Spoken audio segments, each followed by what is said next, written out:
Hey people, how have you all been? It's been a bit since I've done a traditional video that isn't criticizing One-Dale Dingle TV, but I thought I would bring you this, as I think it's an important subject to bring up. Plus you guys are a bunch of assholes for not even giving me a choice. You might have, yeah, that was very nice of you to make it go 50-50. It's like you guys want me to fucking suffer. Like, why are you guys like this?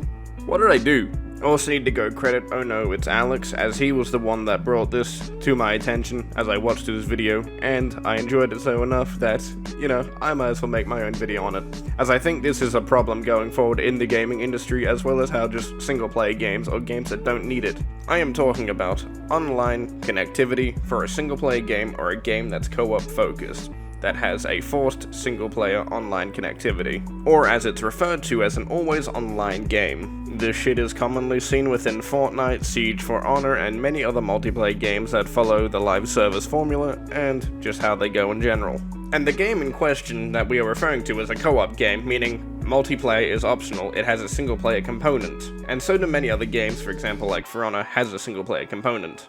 But it has been marketed towards a heavy multiplayer experience where REDFALL is not. It is being marketed as you can do it with friends or solo. I'm sure you can see how that is a problem going forward into the game, especially when it comes to longevity and just having a terrible connection. Look at me, for example, I'm Australian, we have terrible internet. The chances of me disconnecting is extremely high. Most other people may not have that experience, but I have that quite often. And on top of that, it's just really bad for longevity, because, for example, if REDFALL is to have 10 years, right?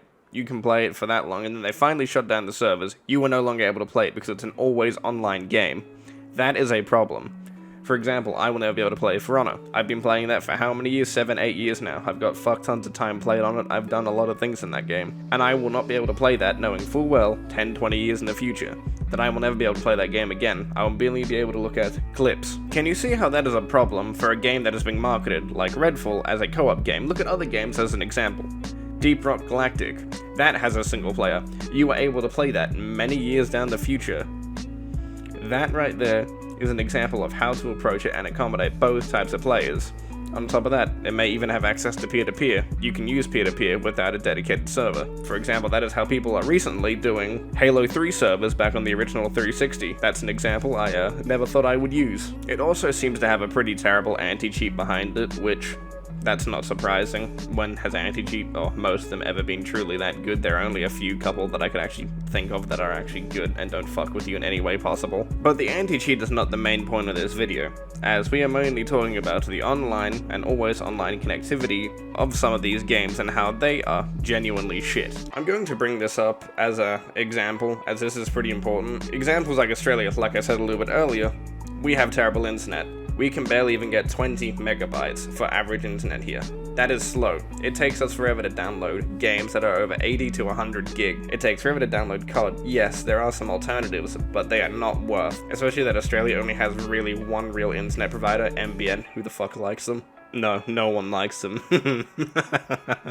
We all hate them, because who the fuck thought the government could make their own provider? Shits and giggles aside, this really makes REDFALL look less and less appealing to an audience that actually wants to play it. Every time we look at this game, it seems to become less and less interesting, at least from my point of view.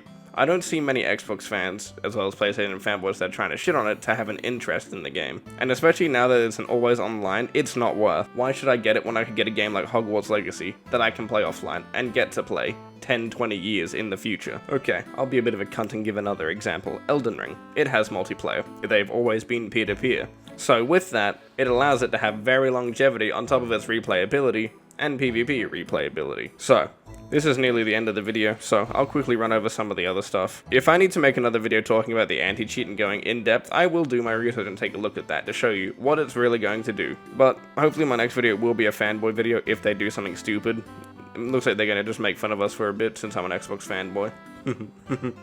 Funny. So, if you want to, join my Discord, or leave a like and subscribe, as I have something special for the fans coming soon, and you would want to be subscribed for that. So, I'll see you sexy bastards later. I'm gonna go cry in Anonymous's Discord for a bit, and see if there's any more shit about Quantum.